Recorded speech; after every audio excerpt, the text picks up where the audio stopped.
Hi guys, I hope you're all doing well and are excited for festive activities in the coming days, and more importantly excited for the upcoming Nürburgring season, because the Nürburgring has published the 2025 calendar. And in today's video, I will tell you everything you need to know or practically think about when you're planning the Nürburgring trip, talk you through the prices, the ins and outs, and all the important things if you haven't been to the ring, and if you have maybe a quick refresher, quick reminder of how certain things work. But first of all, if you haven't subscribed yet, subscribe to the second channel, which I one day want to turn to the main channel of information hub about the Nürburgring. Hopefully we reach 100,000 subscribers before the end of the year.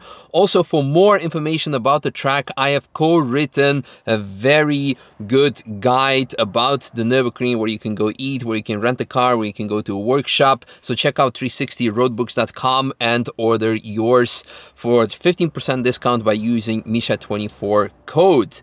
And finally, did I forget anything else? Since my main media activity, so to say, is about driving different cars on the ring, maybe quick information how it goes. If you want me to drive your car, just send me a DM on Instagram. That's the fastest way. Be specific that you have a car that you would like to drive. Make sure that the car is track ready and track optimized.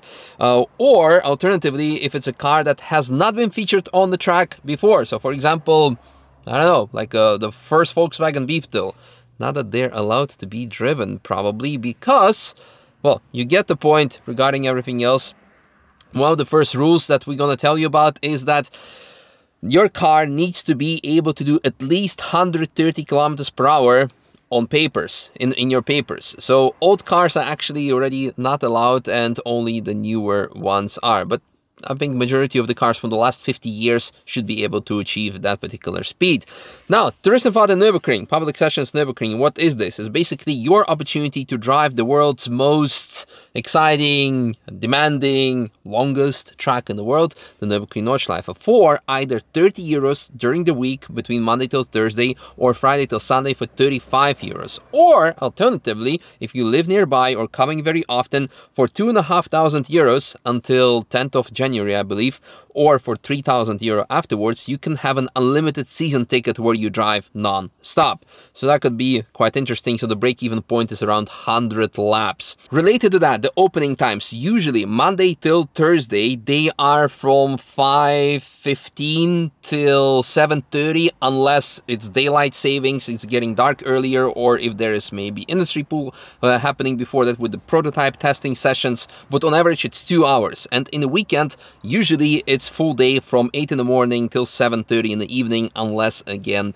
the track is rented for an event or whatsoever. What I want to say, if you're coming from far away, unless your schedule does not allow you to, do not aim to drive one evening session alone, because track might be closed due to weather condition or due to an accident, and you might not be able to experience the track. So always schedule 2 days, and even for the weather reasons, if it's raining one day, it usually does not rain 2 days in a row. I mean, it might, but the chances are usually not that crazy. Anyway, that's something that to take into consideration. Really try to get the most of it. Now, important things to know about Nürburgring Nordschleife Touristenfahrten. It's basically a public toll road. This means your car needs to be street legal, and certain things that might be street legal in your country may not be okay on the Nordschleife during public sessions, such as seats with ears are not allowed because they limit your visibility. The use of Hans system is also not allowed because apparently they restrict your visibility, just as the seats with ears, which I very find contradictory, because during racing in 24 hours or any kind of racing on the ring, you have seats with ears with Hans system, and you need to be able to look in your rearview mirror, or even sometimes next to you when you're doing some dogfighting or maneuvers. But that's a discussion another time. We always need to complain something because we're humans, and that's my point of complaint. Aside from that, wings could also be questionable, or any other parts that might be okay in your country but are not okay on the Nürburgring. For example, also you need to run a front plate. So if 2 years ago you could get away with having a car registered in certain states in US or any other countries in the world where you do not have a front plate, now they will require you even to write with a piece of paper a plate on the car. So it's just something to be aware of. Important to know also, since the public road and all the rules apply, is that your car needs to be insured on the track. Majority of the insurers or countries in the world exclude the Nürburgring. What does this mean? If you have an accident on the track, you will be liable to pay for the damages either to the track or the third party. Now, before you're gonna scream like, oh, the Nürburgring is only like it's earning its money with all these expensive barriers, do not try. But if you're gonna crash on any other track in the world, you will have to pay for those barriers as well. If you're gonna crash on a public road, here somewhere into a bus stop or even also a guardrail on the highway, you will have to pay for this. Now, you do have car insurance, so your insurance most likely going to take it over unless you were driving drunk or reckless driving or etc, etc. So your insurance is there to cover it. But the Nürburgring is quite often excluded, unless it is included in some of the German insurers or even also foreign ones. For example, the big crash with the M4 that I had last year, the Belarusian insurance paid 70% of the barriers. So there's that. So read through the fine print, but be prepared that your car is not insured. Therefore, it might be interesting for you to actually rent a car. There are lots and lots of car rental companies around the ring. My favorite ones that I work together with are TrackSpeed, NURBERGring, EVN Rentals, Rent4Ring, we're basically their neighbors as well, and a couple of others. In case you're not up to date, Apex has not been doing car rentals already for 2 years, I think, by now, and actually it has been sold, so there's that. Plenty of other car companies as well. Just Google, find the perfect car that you have, because a lot of them also do left-hand drive, right-hand drive cars, etc, etc. But insurance is important, and also the fact that the car might be also prepared for the track. So if you're traveling with just a car, or maybe you're flying in, and that's a very important feature, because speaking of flying in, if you want to prepare your trip for the Nürburgring, nearest airports are Düsseldorf, Cologne, or Frankfurt, or anything around, and there are no public connections, no public transport connections. So you cannot take the bus, you cannot take the train. You will have to rent an airport rental to get to the Nürburgring, and do not take that one out on the track, because if you have an incident, you're gonna be sued for oblivion. If you don't have an incident, but they will find you either through pictures on Race Tracker or some of my videos. I know cases where it has happened. I know that people have contacted me and said, like, can you take this video down because I am in your video driving this rental car and they want to sue me. Like, well, should read terms and conditions.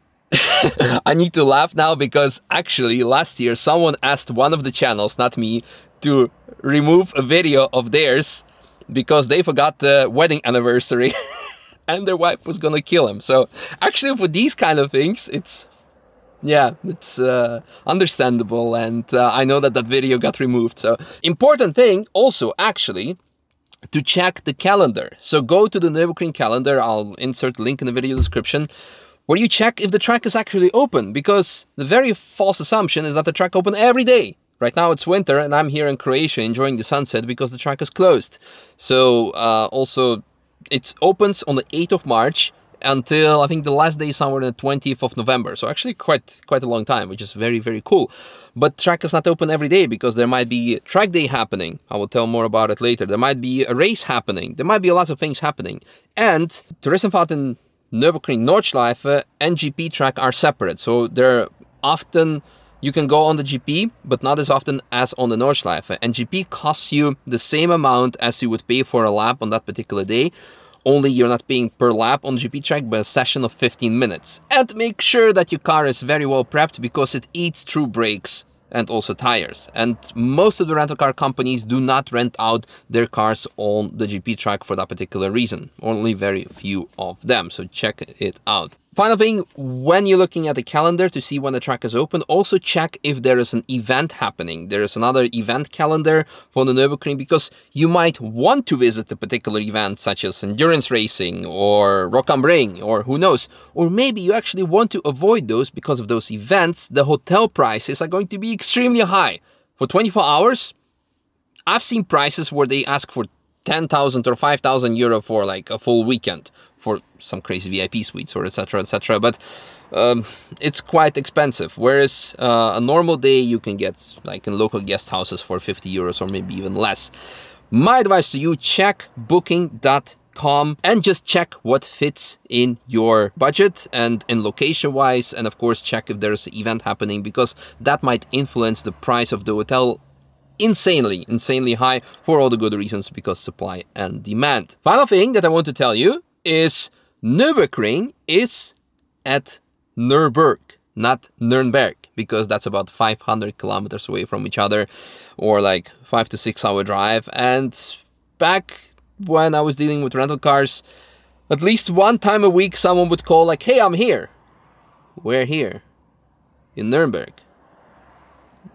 Okay, I guess you won't be driving today because the track will open in 15 minutes, but also close in 2 hours, and you have 6 hour drive. So I think I covered most of the important things. If there's anything else you would like to ask me in the comments. I will try to answer them.